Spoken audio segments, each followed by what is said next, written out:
Hey la Y Nation! Aujourd'hui, on se retrouve avec Luc, donc qui est notre fournisseur officiel de houblon québécois. Luc, salut, est-ce que tu peux te présenter en quelques mots, s'il te plaît? Alors, bonjour, mon nom est Luc Fortin, producteur de houblon pour Domaine Bruno Blonde. On est situé à Laval, à Fabreville, et on cultive du houblon depuis 2011. Parfait, est-ce que tu peux nous présenter ton exploitation, donc c'est-à-dire où est-ce que vous êtes situé, la grandeur? En fait, on est situé sur le boulevard d'Agenais à Laval, à l'ouest de l'autoroute 13. On est dans le secteur Fabreville et on est établi depuis 2011. On cultive 2000 plants de houblon qui sont spécialisés dans la culture, dans les produits destinés aux marchés commerciaux, donc brassicole ou kombucha. D'accord. Et 2000 plants de doublons, ça représente à peu près combien en termes de poids? Ben, en fait, généralement, quand on parle de houblonnière, on parle d'acres. Donc, on a environ 2 acres de production et on va générer, dépendamment des années de récolte, entre 5 et 800 kilos de houblon qui sont destinés directement aux brasseries ou bien au kombucha. On a trois variétés principales. On a la première variété qui s'appelle Brewer's Gold, qui est un houblon plus ancien, qui date des années 1600 environ. Et cette variété-là était utilisée beaucoup à l'époque pour le brassage des bières plus ancestrales, on va dire. Il y a beaucoup moins de brasseries aujourd'hui qui l'utilisent, mais il y en a encore. 100% de notre production est destinée à brasserie Aricana, qui est sur Jean Talon à Montréal, qui font une bière exclusivement avec notre houblon dans la brasserie qui s'appelle la bière 21, qui est disponible depuis peu maintenant à canette. On a la variété Cascade, qui est une variété très populaire. En fait, les premières IPA ont commencé avec le houblon Cascade à la fin des années 70, début des années 80. Et le Cascade qu'on cultive, on a environ 1000 plants et répartis entre Y Kombucha et Brasseurs Limités à Saint-Eustache, qui font des bières ou du kombucha avec notre produit. Puis on a un troisième produit qui est un produit exclusif. En fait, on a découvert dans les dernières années une vingtaine de variétés de houblon qui poussaient sauvages au Québec, qui étaient un peu répartis dans des champs ou un peu perdus, qui devaient dater probablement des années 1600 ou 1700, quand les premières colonies sont arrivées ici, les gens brassaient de la bière à la maison. Donc, Mhm. c'est probablement des plants qui ont été échappés, qui ont été reproduits naturellement en forêt. D'accord. Et ces plants-là se sont adaptés au climat d'ici. Donc, on a des nouvelles variétés qui sont sorties et on a présentement la variété Wicam, qu'on est juste trois producteurs au monde qui a cette variété-là. Et pour l'instant, elle est seulement brassée dans une bière, mais on est en train d'agrandir pour avoir plus de volume pour les prochaines années. Cool, et je reviens sur le fait que tu as dit que ça a été découvert. Quand tu dis que ça a été découvert, c'est-à-dire est-ce qu'il y a quelqu'un qui est tombé dessus par hasard puis il s'est dit tiens c'est du houblon? Est-ce que tu connais l'origine de ça?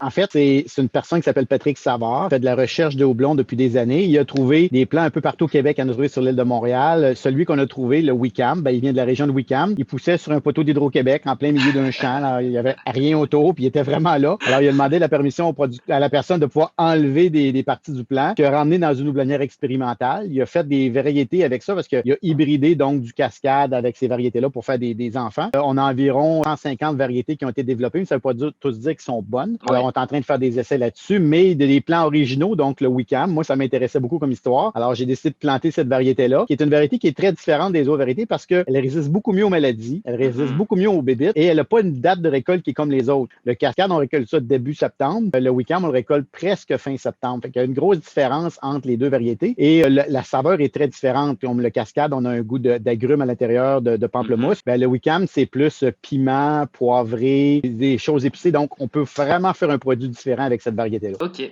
Et qu'est-ce qui va faire une grande différence entre une récolte début septembre et une récolte fin septembre? C'est vraiment le plant. Le houblon, c'est une plante qui est extrêmement minutée. Alors, le plant va pousser environ jusqu'à 5 mètres, qui est quand même assez gros. Comme présentement, les plants sont sous terre. Là. Il y a 0,00. Puis, à peu près vers le 20 avril, ils vont commencer à sortir de terre. Puis, ils vont arriver à 5 mètres avant le 21 juin. Pourquoi le 21 juin? Parce que le 21 juin, c'est le solstice, la journée la plus longue de l'année. Alors, le plant va pousser verticalement jusqu'à cette date-là. À partir de cette date-là, il va arrêter sa croissance verticale. Il va commencer à prendre du volume latéral. Donc, D'accord. le 21 juin, les plants sont environ ça de gros. Puis, à la récolte, sont environ ça de gros. Fait qu'il va vraiment avoir une date associée à ça. Mhm. Et la récolte est pour chez nous, le Cascade et le Brewers Gold, c'est toujours la même fin de semaine. C'est la première fin de semaine de septembre. Alors, c'est vraiment la période où on est capable d'avoir la récolte. Puis le Wicam, ben, lui, on dirait qu'il se développe plus tard. Donc, c'est comme s'il Mhm. s'était habitué à arriver plus tard que le 21 juin. Fait que lui, il finit de pousser un petit peu plus tard. C'est vraiment bizarre parce qu'il n'y a pas beaucoup de doublons qui ne sont pas synchronisés, mais c'est comme si Ok. lui était sur un horaire québécois, puis il s'est décalé dans le temps. Pris ses C'est vacances un peu vraiment en pour, retard. c'est la seule raison pourquoi. Ok, c'est incroyable de voir que les plantes soient aussi timées. Et on le voit dans le champ, hein, tu viens le 20 juin, puis le 24 juin, puis tu vois que le champ est en train de changer. Là, il y a vraiment une variation qui se fait. Et toi, du coup, comment tu es arrivé à avoir ta propre houblonnière? C'est depuis 2011 que cette houblonnière existe, mais est-ce qu'il y a un antécédent? Raconte-moi un peu tout ça. En fait, moi et mon épouse, on n'est pas du tout dans le milieu agricole. Moi, je suis contrôleur aérien à Dorval. Mon épouse est planificatrice financière pour une institution au Québec. Et on a décidé d'avoir les mains dans la terre, de retrouver un projet qui nous permettait de débarquer de nos bureaux. Alors, en 2009, on a commencé notre projet. On a été capable d'acheter le terrain ici à Laval en 2011 et on a commencé notre plénière en 2011. Donc, on n'a aucune association à l'agriculture. C'est vraiment un projet de retraite qu'on voulait commencer. C'était vraiment de pouvoir faire quelque chose avec nos mains puis de faire pousser quelque chose. Je te dirais qu'avant 2011, j'avais de la misère à faire pousser du gazon chez nous. Là. Alors, Ok.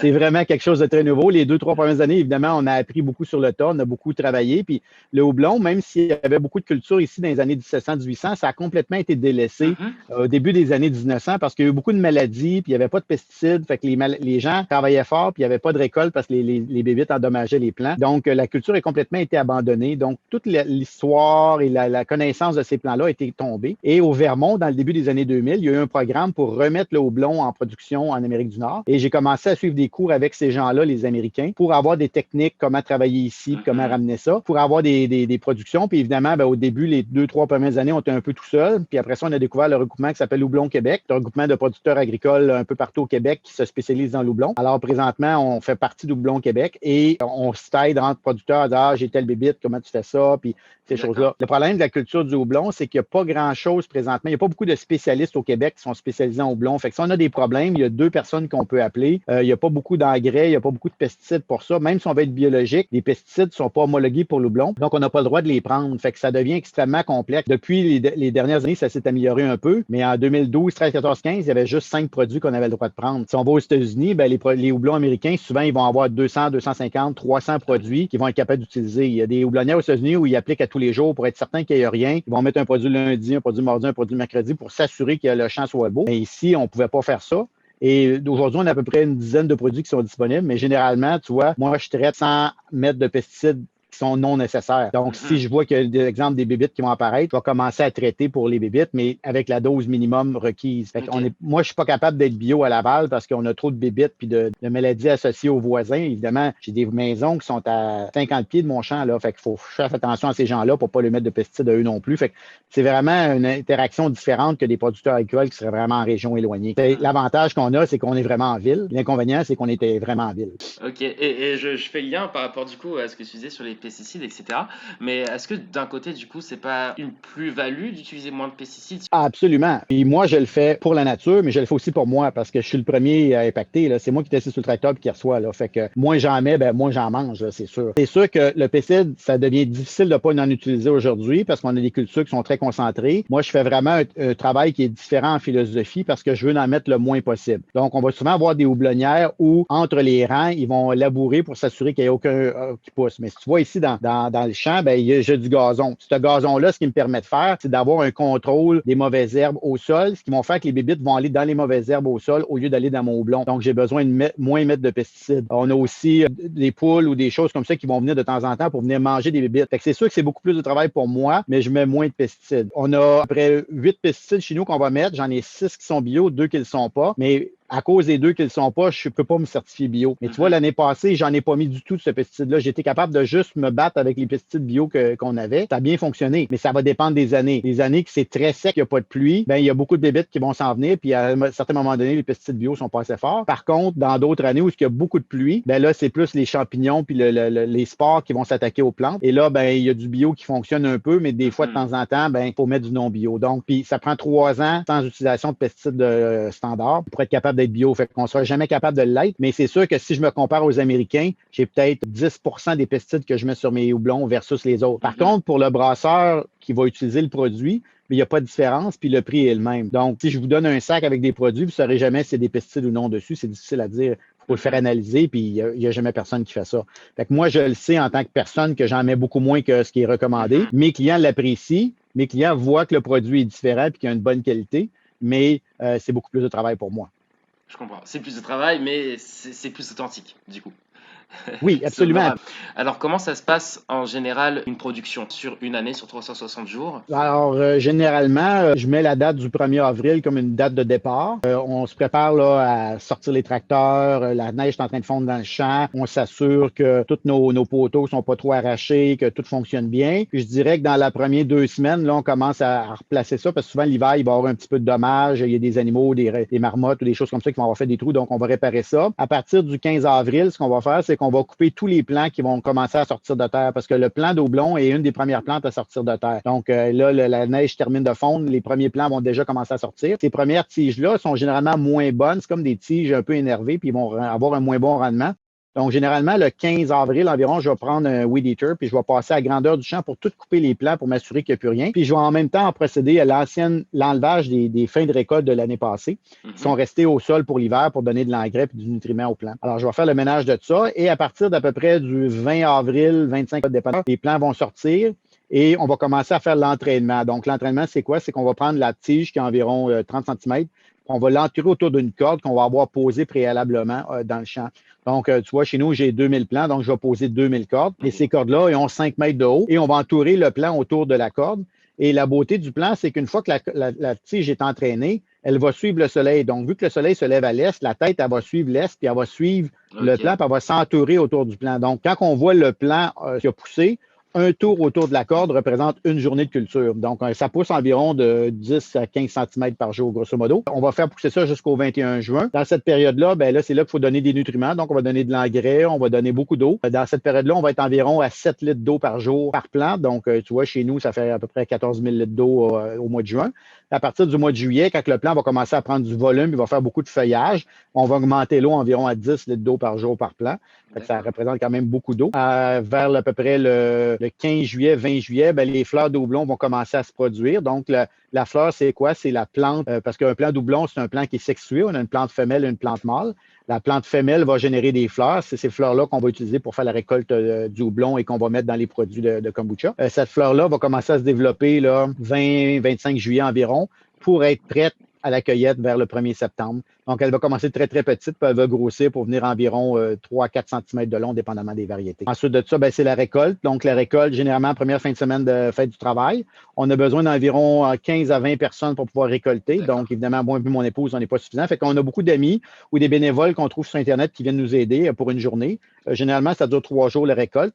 Alors, ce qu'on fait, c'est qu'on prend le plant, on le coupe en bas, on le coupe en haut, puis on va le mettre dans une machine que vous allez voir dans la vidéo. Cette machine-là, elle va tout arracher les feuilles et les cocottes, et ensuite, il va y avoir une séparation qui va être faite, et j'ai des gens qui font la sélection manuelle pour enlever les feuilles. Donc, la qualité qu'on a dans notre houblon, nous, c'est qu'on n'a jamais de feuilles à l'intérieur de nos cocottes.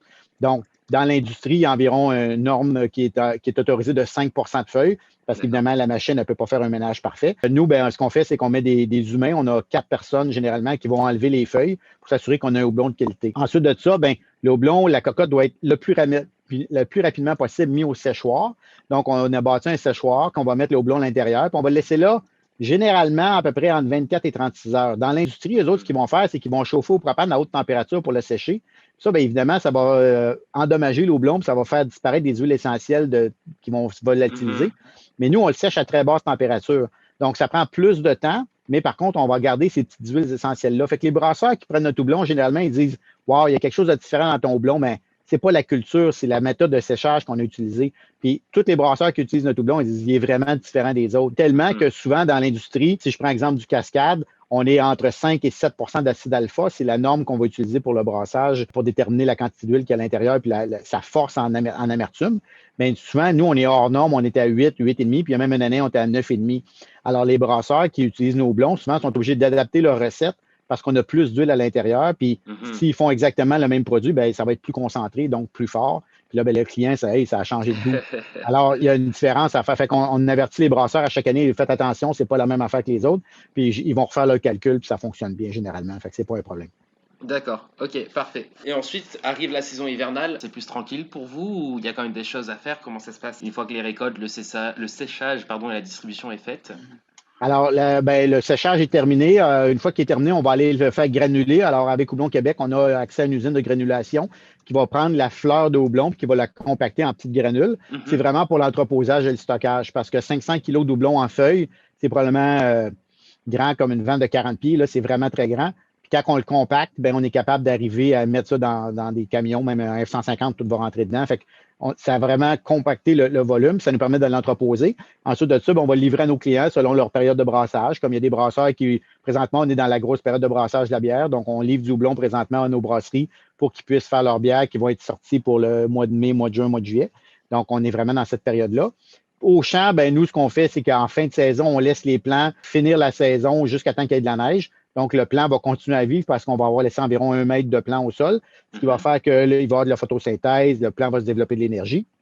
Et on va laisser la neige tout simplement prendre place. Évidemment, juste avant que la neige et que le gel arrive, ben, nous, on a un système d'irrigation souterrain, donc on doit vider les lignes d'irrigation souterraine. On doit tout nettoyer nos équipements, tout ce qui avait de l'engrais, tout nettoyer ça. Puis on transforme les tracteurs, on les met en mode hiver avec des grappes et des souffleuses pour être capable de passer l'hiver. Mais l'hiver, c'est une période qui est beaucoup plus tranquille généralement. On fait nos projets pour se préparer à l'été prochain. D'accord. Donc là, tu me dis que vous faites par exemple vos projets pour vous préparer l'été prochain, mais il y a quand même des ventes qui subsistent tout au long de l'année. Oui, en fait, généralement, Ouais. nous, nos clients, c'est que on a des contrats verbaux avec nos clients parce que les clients, moi, comme philosophie, c'est que c'est des amis en premier. Je ne vends pas du houblon nécessairement à tout le monde. Et toute notre production est vendue avant récolte. Donc, généralement, c'est juste de livrer à qui veut du houblon et ces choses-là. C'est vraiment une relation de partenariat qu'on fait avec les gens. Nous, on n'a pas besoin de vendre ce houblon-là pour vivre. On a besoin que, là, évidemment, l'entreprise soit rentable, mais je vais souper quand même ce soir. Donc, c'est vraiment un partenariat avec des gens. Puis quand vous nous avez approché, Grey Kombucha, on a tellement trippé sur le produit puis sur l'idée de faire un produit différent avec le houblon que ça nous a dit il faut qu'on s'associe avec ces gens-là juste parce que c'est trippant comme produit. Fait que c'est pour ça qu'on est allé avec vous comme fournisseur. Ok, cool, ça fait plaisir à entendre. Ok, merci pour ces explications. Là, j'ai demandé à quoi ça ressemble une journée typique pour toi, bien que je suppose qu'elle diffère selon les saisons. Là, comme tu disais, je pense que tu es plus dans la préparation de ce qui s'en vient pour le mois d'avril, comme tu m'expliquais. C'est ça. Ben alors, nous, je te dirais que je suis fébrile là, parce qu'on sait que ça va commencer. La neige est presque finie. Il y a eu beaucoup de pluie, donc on s'en va vers le plus beau temps. Présentement, ben, je suis en train de programmer parce que j'ai une petite passion en informatique, donc toute l'irrigation de notre champ est complètement automatisée. Donc, on a un système automatique d'injection d'engrais, on a un système automatique d'irrigation. Et là, ben, cette année, je mets des nouvelles fonctions en place. Donc, je suis en train présentement de programmer avec des modules Arduino, là, pour ceux qui connaissent ça. Et donc, dans les prochains jours, on va se préparer à commencer. On a des poteaux qui ont bougé cet hiver, donc on va remettre ça en place. Quand que je commence à travailler au champ, ben là, ma femme, elle sait que je suis parti, que je ne suis pas là. Donc, généralement, ce que je fais, je pars vers 6 heures du matin, je m'en vais au champ, puis là, je travaille environ jusqu'à 1h30. À 1h30, je reviens à la maison, je me lave, puis je m'en vais travailler mon travail à Dorval qui se termine à 23 heures. Ok. Je reviens à la maison, je me couche, puis je refais ça. Généralement, là, du 10 avril au 1er juin environ, c'est pas mal mon horaire 7 jours sur 7. Les journées que je ne travaille pas, ben, je vais travailler comme 16, 17, 18, 19, 20 heures au champ. Là, le temps qu'il fait beau, là, je travaille au champ. Et après ça, à partir du 1er juin, ça ralentit pas mal. On fait juste d'entretien, on surveille, on s'assure que tout fonctionne bien. Évidemment, il y a de la coupe de gazon. On a 2 heures à tondre. Donc, évidemment, si on ne veut pas que les gazons viennent trop longs entre les rangs et que ça crée des maladies, bon, ben, on va passer la tondeuse, ces choses-là. Puis, jusqu'à la période de récolte. La période de récolte, ben là, moi, je suis environ à 4 jours à pas dormir. Donc, je prends mes vacances au travail pour être capable d'être à la ferme pendant à peu près 2 semaines. Et les 4 jours de récolte, là, la nuit, je vais dans le séchoir. Je m'assure que le séchoir fonctionne bien parce qu'en 2018, on a eu un problème de séchoir. Notre moteur a brisé pendant la nuit. Et là, c'était lundi de la fête du travail. Donc, trouver un moteur une journée qui était fermée, c'était très complexe. Donc, là, je me lève la nuit maintenant. J'ai un moteur de super tout le temps. Fait que je m'assure que la qualité est bonne parce que cette nuit-là ou ce 24 heures-là que le houblon est au séchoir peut tout détruire la récolte. Donc, tout ce que je vais avoir fait dans l'été, si le moteur arrête, ben, on brise tout puis on n'a pas de houblon. Fait que ça reste que c'est difficile comme travail. Mais évidemment, si on est passionné, ça ne paraît pas. Là, ça passe très vite. En fait, je ne vais pas travailler, moi, je vais m'amuser. C'est bon, entendre, parfait. Et j'allais te demander, quel est ton secret pour avoir un produit aussi bon que le tien? Donc, si j'ai compris, c'est le fait que tu utilises moins de pesticides, qu'il y a une méthode de séchage qui diffère des autres industries. Est-ce que tu as d'autres secrets? Ben, en fait, non, il n'y a pas de secret dans l'houblon. L'houblon, c'est facile. C'est un produit qui va te donner exactement ce que tu lui donnes. Donc, si tu lui donnes de l'amour, de l'entretien puis du bon travail, il va te le redonner pratiquement au centuple. Donc, on donne beaucoup d'eau, on met des engrais de façon quotidienne, pas quotidienne, mais de façon ce que notre agronome nous recommande. On va vraiment le récolter plus à la main qu'industriel et on va le sécher très lentement. C'est ce qui va faire vraiment, c'est vraiment le séchage qui va faire une différence. Et ça, je m'en suis rendu compte parce qu'avant d'être commercial houblon, je l'avais planté à la maison pour faire des tests. Et en le séchant très lentement dans mon sous-sol, je m'étais rendu compte que ça faisait vraiment un produit différent de ce que je trouvais en brasserie ou en magasin. Donc, j'avais vraiment commencé à faire des tests comme ça. Et quand on a parti la houblonnière commerciale, c'est là que j'ai dit, ben moi, je vais continuer avec la même mentalité de prendre mon temps. C'est sûr que si j'avais 25 000 plants puis il fallait que je sèche 3 tonnes par jour, ça serait différent.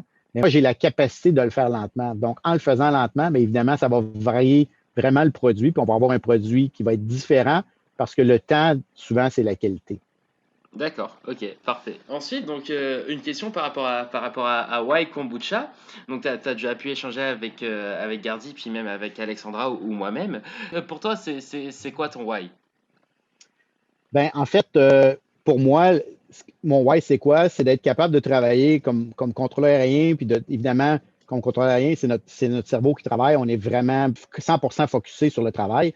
Et quand je vais sortir du travail, puis que je vais m'en aller dans mon champ ou l'inverse, ben là, c'est vraiment manuel, là. C'est les bras, c'est les mains. Alors, ça me permet de complètement mettre mon cerveau pratiquement off et de travailler dans mon champ. Il n'y a rien de plus intéressant qu'être un matin que le soleil se lève dans le champ, de voir les oiseaux. C'est extrêmement relaxant d'être dans une houblonnière. Alors, le fait d'aller aux houblonnière et de pouvoir faire des choses que généralement les gens ne vont pas, passer 8 heures à cultiver les mains dans la terre, c'est rare que les gens vont faire ça, C'est sûr. et d'aller me laver puis d'aller à mon travail, mais ça fait une grosse différence. Évidemment, je ne vous cacherai pas que de faire du tracteur pour n'importe quel petit garçon, ça reste que c'est intéressant. Ça reste un petit rêve d'enfant à réaliser. Ah oui, c'est ça. Moi, je vais faire de la pépine le matin, là, puis là, ma journée est faite, là, c'est parfait. J'aimerais bien essayer un jour. Je Mais t'invite. bah, je passerai. C'est vrai que ça doit être vraiment quelque chose, une bonne sensation d'être dans son propre champ, mine de rien, et d'avoir cette atmosphère-là. Comme tu dis, du lever de soleil, ça doit être quelque chose de vraiment apaisant, relaxant. Je Puis passerai un nous, jour. on a commencé la ferme, quand on a commencé, c'est un terrain boisé. Donc, j'ai Mhm. tout coupé les arbres un par un à la scie mécanique, là. Fait que j'ai vraiment travaillé extrêmement fort pour faire un champ. Puis ensuite, j'ai planté 108 poteaux de métal avec 3 km de câbles d'acier pour être capable de soutenir le système de houblon. Et ensuite de ça, on a planté les plants, puis on fertilise. Là. Fait que on arrive à notre 10e année maintenant. Le travail, les milliers d'heures qui ont été mis dans ces 10 ans-là, ça fait que le produit maintenant est super intéressant. Puis c'est sûr que quand je m'assis au bout de mon champ, puis que je prends une bonne bière ou un bon kombucha, puis que je relaxe, c'est Mhm. vraiment trippant parce que c'est tout moi qui ai fait ça, là. C'est au Bien complet, là. sûr. Fait que c'est vraiment trippant. Dernière question. Donc, que penses-tu du Y avec ton houblon, du coup? Bien, c'est un produit qui est super intéressant parce que c'est un produit qui est frais. J'apprécie boire ça. Évidemment, quand on est dehors sur une terrasse, ben, on va prendre quelque chose qui est frais. Puis, évidemment, moi, je ne peux pas boire d'alcool avant d'aller travailler pendant 8 heures. Donc, Mhm. des fois, je termine mon chiffre à la ferme. Puis là, il me reste peut-être un petit 15-20 minutes. Prends un petit grec, prends ça tranquillement avec le houblon. C'est super rafraîchissant, c'est super désaltérant. Puis, évidemment, il n'y a pas d'alcool, fait que c'est parfait pour moi pour pouvoir aller travailler. Les Mhm. journées que je ne travaille pas, ben là, je vais prendre une bière. Là. Ça va dépendre des jours. C'est sûr. Mais ça reste qui est un produit qui est super bon, qui est super qui goûte bien le houblon, fait qu'on le sent bien à l'intérieur. Fait que c'est vraiment intéressant comme produit. Parfait, merci. Bah écoute Luc, je pense qu'on arrive à la fin de cette interview. Est-ce que toi tu aurais voulu ajouter des choses par rapport à ce qu'on a discuté? C'est sûr que le houblon, bien évidemment, il y a beaucoup de gens qui ne connaissent pas ça. Une fois par année, on va faire une porte ouverte à la ferme où on va faire déguster aux gens des bières. Et là, cette année, si on le fait, ça va être aussi avec du kombucha pour montrer la qualité du houblon, qu'est-ce que ça représente dans le produit. Vous avez juste à suivre notre Facebook là, pour voir si ce produit va être disponible cette année.